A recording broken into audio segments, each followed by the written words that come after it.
이 즈음 어느 날 아침 뉴욕의 젊고 야심찬 기자가 개츠비의 집에 찾아와서는 그에게 무언가 할 말이 없느냐고 물었다. 무슨 일에 대해 어떤 말을 하라는 건가요? 개츠비가 예의 바르게 물었다. 글쎄요. 밝혀야 할 내용이 있다면 무슨 말이든 좋습니다. 5번쯤 혼란스러운 대화가 오간 뒤 알고 보니 이 남자는 자신이 굳이 밝힐 필요도 없고 충분히 이해하지도 못하는 어떤 사건과 관련해 개츠비의 이름을 주어들은 모양이었다. 그래서 쉬는 날인데도 상황을 알아보러 기특하게도 자발적으로 서둘러 달려온 것이다. 대충 넘겨 짚었겠지만 기자의 예감은 적중했다. 개츠비에게 후한 대접을 받은 사람들, 그래서 그의 과거에 대해 군의자가 된 그 수백 명의 사람들이 이제는 그에 관해 악평을 퍼뜨렸으며 그 악평은 여름 내내 점점 부풀려지더니 마침내 뉴스로 이어지기 직전이 되었다. 캐나다에서 그의 집까지 연결된 지하 파이프라인이 있더라는 전설 같은 소문이 떠도는가 하면 사실 그가 사는 곳은 집이 아니라 집처럼 생긴 배다. 그 배가 롱아일랜드 해안을 비밀리에 오르내리고 있다는 소문도 끈질기게 떠돌았다. 이런 지어낸 이야기들에 노스다코타주의 제임스 캐츠가 왜 그토록 만족스러워했는지는 설명하기가 쉽지 않다. 제임스 캐츠, 이것이 그의 진짜 이름 혹은 적어도 법적인 이름이었다. 제임스 캐츠. 그는 17살에 자신의 진정한 인생이 시작된 바로 그 순간에 이 이름을 바꾸었다. 그것은 댄 코디가 슈피리어 호수의 가장 위험한 저지대의 요트의 닻을 내리는 걸 보았을 때였다. 그날 저녁 찢어진 녹색 저지 셔츠에 저크 소재의 바지를 입고 호숫가를 어슬렁거리던 사람은 제임스 캐츠였지만 작은 보트를 빌려 투얼로미 호까지 노를 저어가서 코디에게 바람 때문에 30분 뒤엔 요트를 움직일 수 없을 거라고 알려준 사람은 이미 개츠비였다. 어쩌면 그는 벌써 오래전부터 이 이름을 준비해 놓았는지도 모른다. 그의 부모는 무능하고 실패한 농사꾼이었는데 그의 상상 속에서 그런 이들을 부모로 받아들일 자리는 없었다. 그러니까 롱아일랜드 웨스트 에그의 제이 개츠비는 그의 이상적인 자아관념에서 태어났다고 할 수 있었다. 그는 신의 아들이었다. 이 말에 무슨 의미라도 있다면 말 그대로 신의 아들이라는 말이다. 그러므로 그는 아버지의 사업, 다시 말해 거창하고 천박하며 겉만 번지르르한 아름다움에 관련한 일에 복무해야 했다. 그리하여 그는 17살 소년이 지어낼 법한 제이 개츠비라는 인물을 만들어냈고 그 이미지에 끝까지 충실했다. 그때까지 그는 1년이 넘도록 슈피리어 호숫가 남쪽에서 조개를 캐고 연어를 낚는 등 숙식을 해결할 수 있는 일이라면 무슨 일이든 닥치는 대로 했다. 한창 원기왕성한 시기에 때로는 맹렬하게 때로는 게으르게 일을 하다 보니 그의 몸은 자연스럽게 거을리고 단단해졌다. 일찌감치 여자를 알았고 여자들이 비율을 맞춰주자 그들을 경멸하게 되었다. 젊은 처녀들은 무지해서 경멸했고 그 나머지 여자들은 그가 당연하게 여기는 과도한 자기 도취를 우습게 여긴다며 경멸했다. 그러나 그의 마음은 격렬한 폭풍처럼 그칠 줄 모르고 사납게 날뛰었다. 밤에 침대에 누울 때면 터무니없이 기괴한 공상들이 그를 사로잡았다. 세면대 위의 시계가 째깍거리고 달이 촉촉한 빛을 머금으며 바닥에 흐트러진 옷들을 흠뻑 적시노라면 그의 머릿속에서는 말로 표현할 수 없는 현란한 세계가 한껏 펼쳐졌다. 매일 밤 그는 졸음이 몰려와 몽롱한 포옹으로 생생한 장면을 감싸 안을 때까지 상상의 무늬를 늘려갔다. 한동안 이런 몽상들은 그의 상상을 드러내는 돌파구가 되어주었다. 이 몽상들은 현실 같지 않은 현실이 있을 수 있다는 만족스러운 암시였고 세계의 반석이 요정의 날개 위에 튼튼하게 세워지리라는 약속이었다. 몇 달 전 그는 영광스러운 미래를 맞으리라는 직감으로 미네소타주 남부에 위치한 루트교 재단의 작은 대학 세인트 올라프로 지나겠다.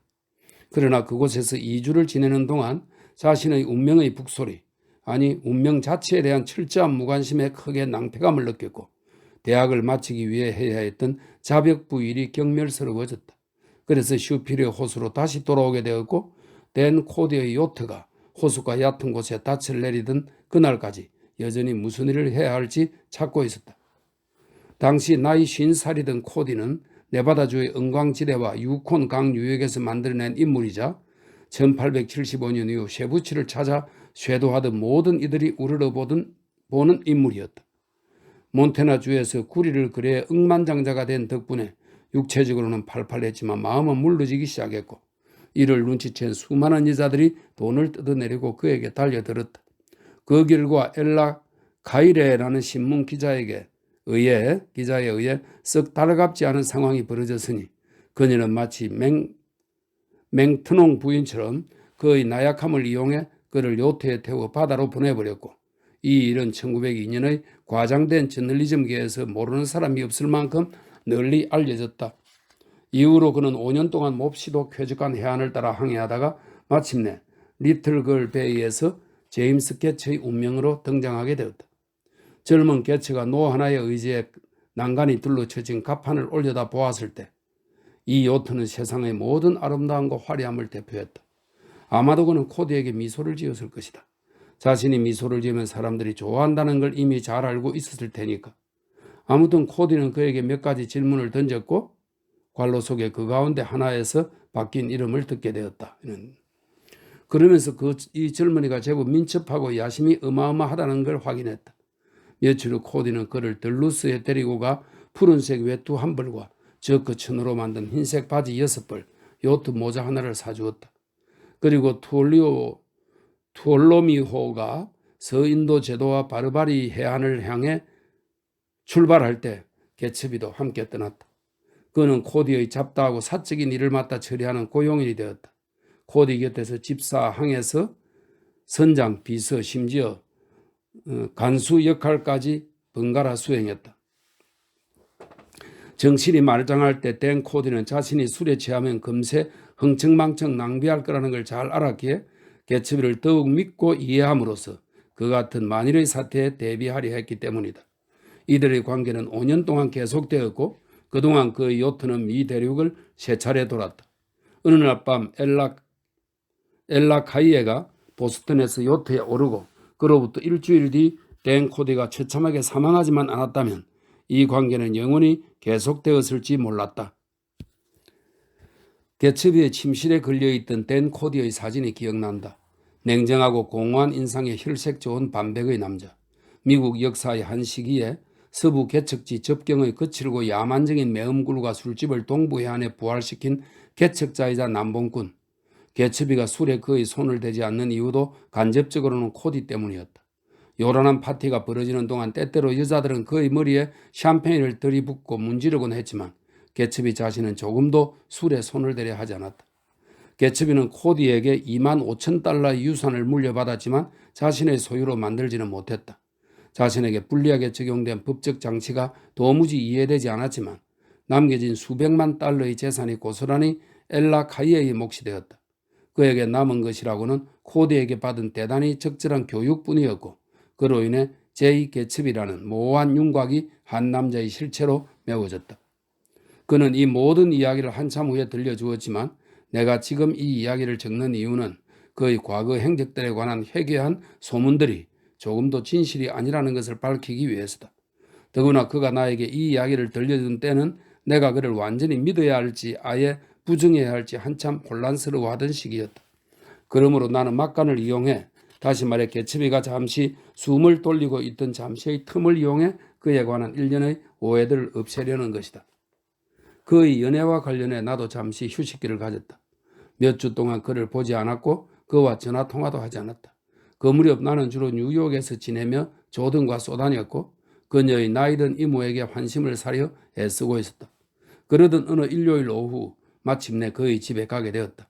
2분쯤 있었을까? 누군가가 한잔하자며 톰 뷰캐넌을 데리고 왔다. 당연히 나는 깜짝 놀랐는데 정말 놀라운 건 지금까지 그런 일이 한 번도 없었다는 사실이었다. 그들 일행은 톰과 슬로운이라는 이름의 남자, 그리고 갈색 승마복을 입은 예쁜 여자, 이렇게 세 사람이었고 모두 말을 타고 왔다. 여자는 전에도 개츠비의 파티에 온 적이 있었다. 만나 뵙게 되어 반갑습니다. 개츠비가 현관에 서서 말했다. 이렇게 우리 집에 들러주셔서 정말 기뻐요. 마치 그들이 관심이라도 보이는 듯한 말투라니. 자, 앉으세요. 굴련이나 시가를 드릴까요? 그는 재빨리 방을 빙 둘러가며 벨을 눌렀다.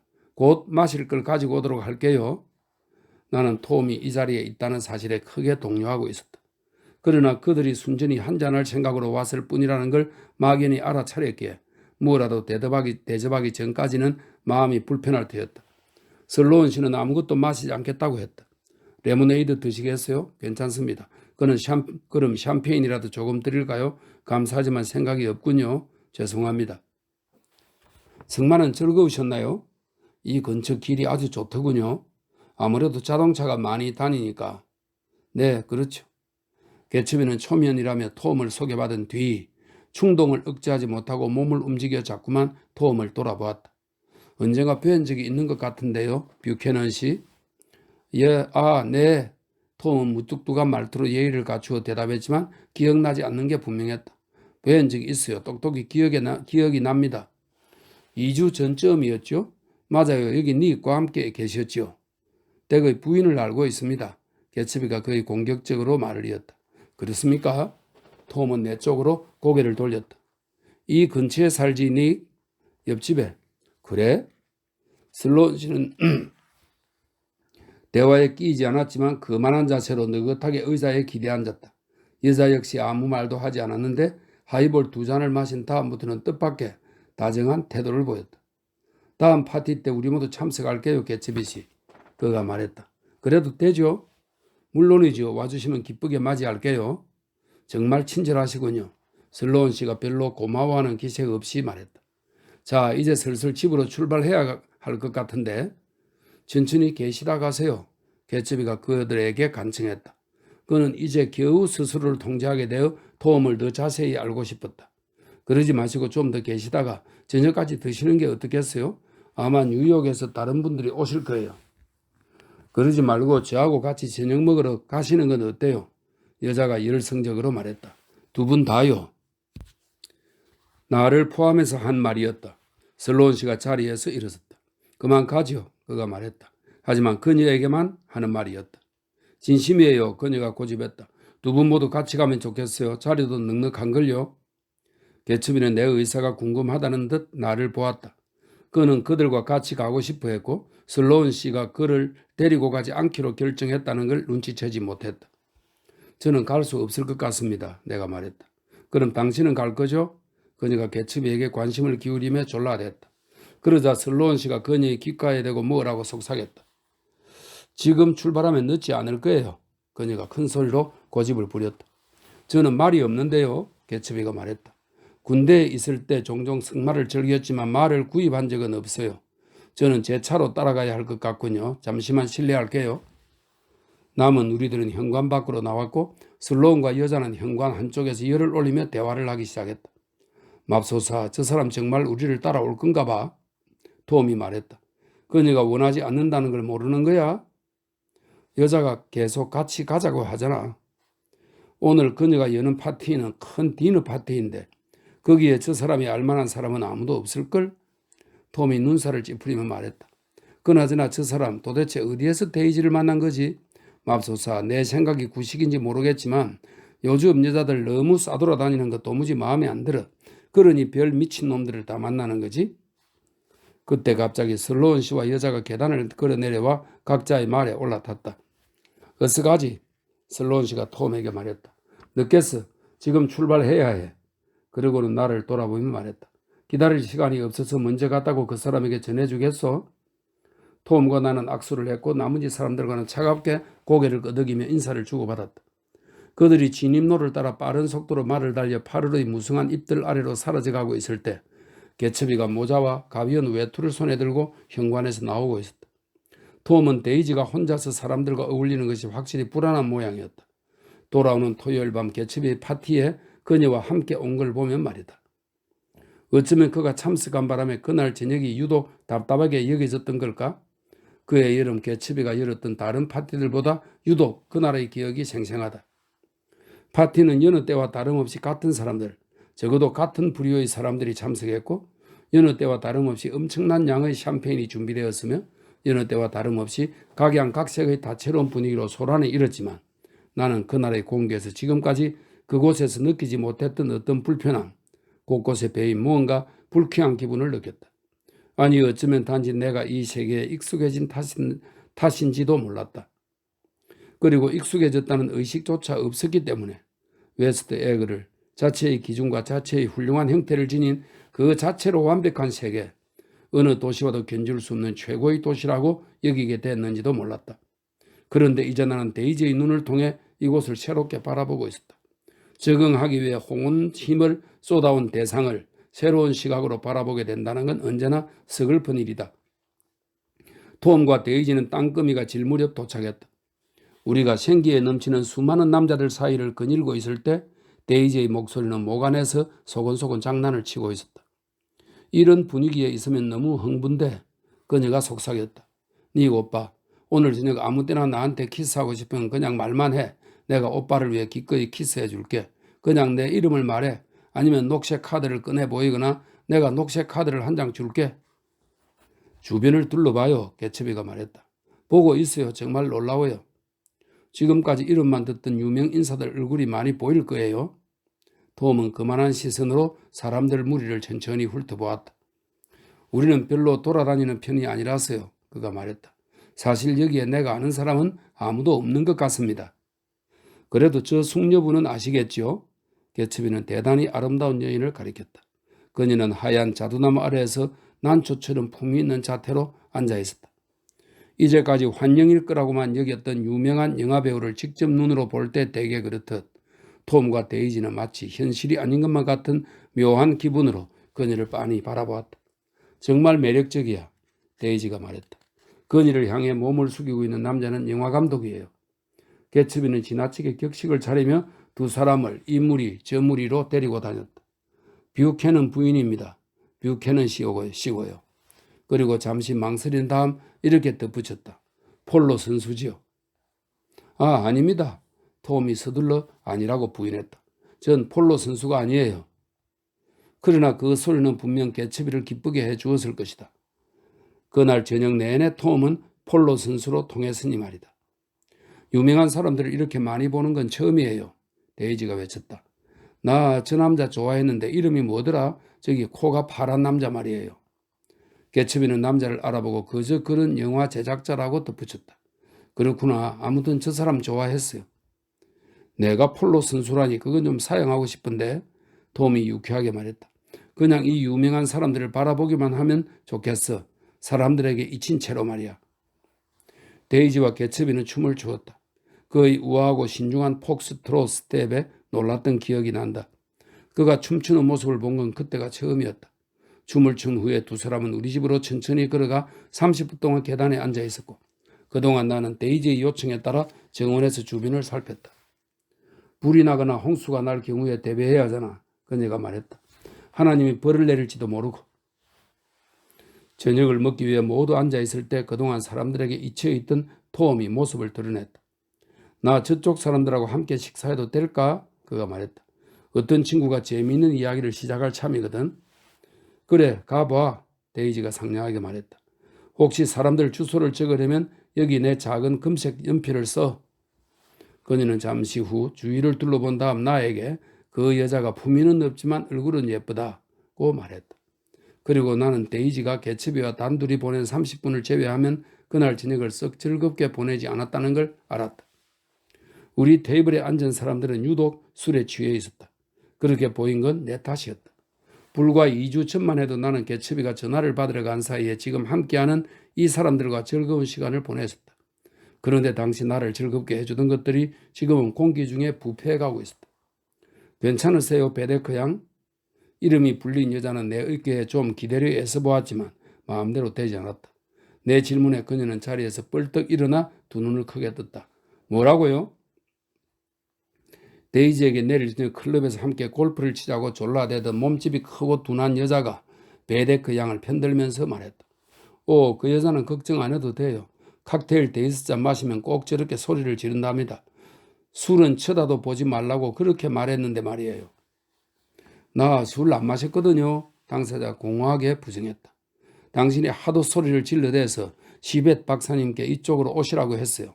선생님 와서 좀 도와주어야겠어요 하고 말이에요. 베네크 양이 무척 감사하게 생각하겠군요. 또 다른 친구가 고마워하는 기색 없이 말했다. 그런데 당신이 그녀의 머리를 수영장에 쳐박은 바람에 그녀의 드레스가 완전히 젖어버렸어요. 수영장에 내 머리를 쳐박은 거 완전 싫어. 베데크 양이 중얼거렸다. 뉴저지에서도 사람들이 날 빠뜨려 죽일 뻔했단 말이야. 그러니까 이제 술 좀 마시지 말아요. 시베 박사가 그녀의 말을 가로막았다. 당신이나 잘해. 베데크 양이 거칠게 외쳤다. 당신 손도 벌벌 떨리잖아. 당신한테 수술 안 받아. 이런 식이었다. 내 기억에 남은 그의 마지막 장면은 데이지와 함께 서서 영화 감독과 그의 배우를 지켜본 것이었다. 두 사람은 여전히 하얀 자두나무 아래에 있었고 그들 사이에 들이온 창백하고 가녀린 달빛 한 줄기를 제외하면 그의 얼굴이 맞닿을 정도였다. 두 사람이 이렇게 가까워지기까지 아마도 영화 감독은 그날 저녁 내내 그녀를 향해 아주 천천히 몸을 숙였을 거라는 생각이 들었다. 심지어 내가 지켜보는 동안에도 그는 최종적으로 확실하게 몸을 숙여 그녀의 뺨에 입을 맞추었다.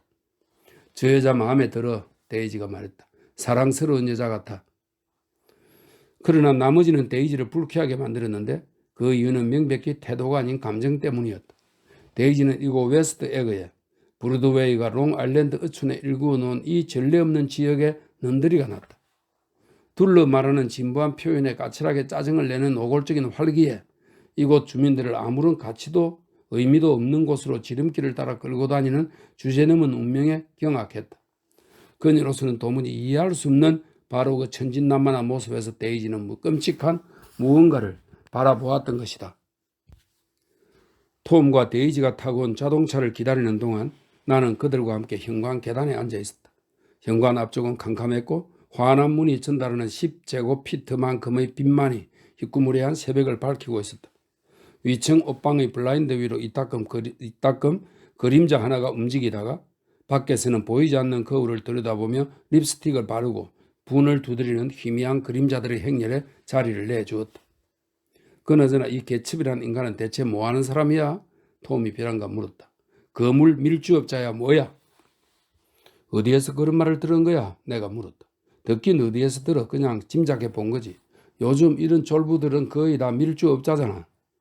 개츠비는 아니야. 내가 짧게 말했다. 그는 잠시 말이 없었다. 그의 발밑에서 진입로의 자갈들이 어드석거리며 소리를 냈다.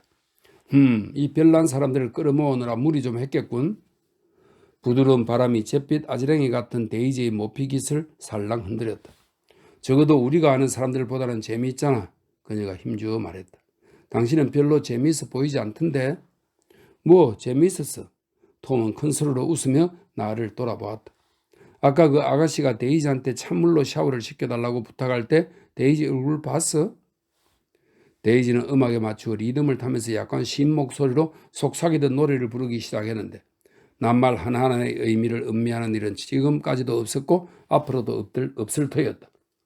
콘트랄토 음성이 그렇듯 멜로디가 높아지면 그녀의 목소리도 달콤하게 약해지다가 다시 리듬을 바꿔 따라갔고 리듬이 바뀔 때마다 그녀가 지닌 따뜻하고 인간적인 매력이 조금씩 허공위로 퍼졌다. 초대받지 않은 사람들도 많이 와. 그녀가 대뜸 말했다. 그 여자도 초대받지 않았어.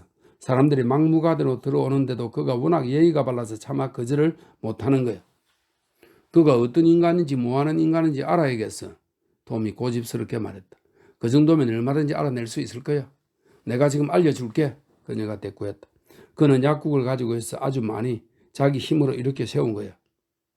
그때 리무진 한 대가 꾸불거리며 진입로에 천천히 모습을 드러냈다. 잘까 네 오빠? 데이지가 말했다. 그녀의 시선은 나를 지나쳐 불 켜진 계단 위를 향했다. 그곳에서는 그에게 유행하던 간결하고 귀여우면서도 슬픈 왈츠곡 새벽 3시가 열린 문틈으로 흐르고 있었다. 어쨌든 격식 따위 전혀 없는 개츠비의 파티에서는 데이지의 세계에서 결코 찾아볼 수 없는 낭만적인 가능성들이 있었다. 저 위에서 들려오는 노래의 무엇이 그녀를 다시 안으로 불러들이는 것일까? 예측할 수 없는 어슴푸레한 시간 속에서 대체 어떤 일이 일어날까? 어쩌면 상상조차 할 수 없는 대단한 손님이 무척이나 귀하고 경이로운 누군가가 도착할지도 몰랐다.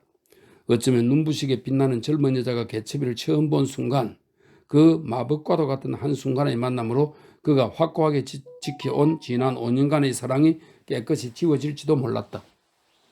그날 밤 나는 늦게까지 남아있었다. 개츠비가 자신이 한가해질 때까지 기다려달라고 부탁했기 때문이다. 그래서 나는 언제나처럼 수영하던 사람들이 깜깜한 해변에서 올라와 오싹한 한기를 느끼며 한껏 신나게 즐길 때까지, 저 위 손님용 침실의 불이 모두 꺼질 때까지 정원에 남아있었다. 마침내 개츠비가 계단을 내려왔을 때 햇빛에 걸린 그의 얼굴은 유독 굳어 있었고 빛나는 두 눈은 피곤해 보였다. 데이지가 파티를 좋아하지 않았어요. 그가 다짜고짜 말했다. 아닙니다. 좋아했고 말고요. 아니에요. 좋아하지 않았어요. 그가 우겼다. 즐거워하지 않던걸요? 그는 입을 다물었고 나는 그가 말로 표현할 수 없을 만큼 우울하다는 걸 짐작할 수 있었다. 데이지가 아주 멀리 있는 느낌이에요. 그가 말했다. 그녀를 이해시키기가 힘들군요. 춤을 말씀하시는 겁니까? 춤이요? 그는 손가락으로 딱 소리를 내며 지금까지 그가 추었던 모든 춤을 묵살해버렸다. 춤은 중요하지 않아요, 친구. 그가 원하는 것은 데이지가 톰에게 가서 이렇게 말하는 것이었다. 난 결코 당신을 사랑한 적 없어 라고. 데이지가 이 한마디로 지난 4년의 시간을 모두 지우고 나면 그들은 보다 현실적인 조치들을 취할 수 있을 터였다. 그 가운데 하나는 그녀가 자유로워지고 나면 두 사람이 함께 루이빌로 돌아가 그녀의 집에 허락을 받고 결혼식을 올리는 것이었다. 5년 전에 그래야 했던 것처럼 말이다. 하지만 데이지는 이해를 못하더군요. 그가 말했다. 전에는 잘 또 이해했으면서 우리는 몇 시간씩 함께 앉아서. 그는 말을 중단하고는 과일 껍질과 버려진 기념품, 짓밟힌 꽃들이 널브러진 쓸쓸한 길을 왔다 갔다 걷기 시작했다. 나라면 그녀에게 너무 많은 걸 바라지 않을 겁니다. 내가 조심스럽게 말했다. 과거를 반복할 수는 없잖아요. 과거를 반복할 수 없다니요. 그가 믿지 못하겠다는 듯 외쳤다. 아니, 당연히 반복할 수 있어요. 그는 주변을 미친 듯이 둘러보았다. 마치 여기저기 집 어둠 속에 자신의 손이 닿지 않는 어딘가에 과거가 숨어 있기라도 한 것처럼. 난 모든 것을 예전 그대로 바로잡을 거예요. 그가 단호하게 고개를 끄덕이며 말했다. 데이지도 알게 될 거예요. 그는 과거에 대해 많은 이야기를 했고 그 이야기를 통해 나는 그 무언가를, 어쩌면 데이지를 처음 사랑했던 시절에 가졌던 느낌 같은 걸 되찾고 싶어 한다는 걸 알았다. 그 이후로 그의 삶은 혼란스럽고 무질서해졌으며 다시 말해 출발점으로 되돌아와 모든 것을 천천히 되짚을 수만 있다면 그것이 무엇인지 찾아낼 수 있을지 몰랐다. 5년 전 어느 가을밤 나무잎이 떨어질 무렵 그들은 거리를 걷다가 나무 한 그루 없이 달빛으로 하얗게 빛나는 보도에 다다랐다. 두 사람은 그곳에서 걸음을 멈추고 서로를 마주 보았다. 서늘한 밤 그들은 해마다 두 차례의 환절기 때면 찾아오는 기이한 흥분을 느꼈다. 집안의 고요한 빛들은 어둠 속으로 흘러나와 콧노래를 불렀고 별들 사이에서는 부산한 움직임이 일었다. 개츠비의 눈에 헐끗 보인 보도블록들은 마치 사다리 같았고 나무 위 비밀의 장소로 이어져 있었다. 그가 혼자 올라간다면 사다리 끝까지 오를 수도 있을 것이다. 그리고 일단 그곳에 올라가면 삶이 주는 부드러운 마음을 빨아먹고 무엇과도 견줄 수 없는 경이로움의 우유를 꿀꺽꿀꺽 들이킬 수 있을 것이다. 데이지의 하얀 얼굴이 자신의 얼굴 가까이 다가올수록 그의 심정은 점점 빠르게 뛰었다. 자신이 이 여자에게 키스를 하면, 그래서 말로 표현할 수 없는 자신의 환상들이 쉽게 소멸하는 그녀의 숨결과 영혼이 하나가 되고 나면 그의 마음은 신의 마음처럼 더 이상 즐겁게 뛰놀지 못하리란 걸 알고 있었다. 그래서 그는 별에 부딪힌 소리굽새의 아름다운 진동음에 잠시 더 귀를 기울이며 기다렸다. 그런 다음 그녀에게 입을 맞추었다. 그의 입술이 닿았을 때 그녀는 그를 위해 꽃처럼 활짝 피었고 꽃은 완벽하게 실현되었다. 그가 들려준 모든 이야기들, 끔찍할 정도로 감상적인 그 이야기들에서 나는 무언가가 떠올랐다. 그것은 포착하기 어려운 어떤 리듬 같기도 하고 잃어버린 단어의 파편 같기도 한 오래전 어디선가 들어본 것 같은 무엇이었다. 마치 한 가닥 놀란 숨을 토할 때보다 그 말을 토해내는 것이 더 힘들다는 듯. 잠시 하나의 구절이 내 입에서 형태를 갖추려고 몸부림쳤고 그러자 벙어리 입술처럼 입술이 벌어졌다. 하지만 내 입술은 아무런 소리도 만들어내지 못했고 그러면서 간신히 떠올렸던 구절은 영원히 전달되지 못하게 되었다.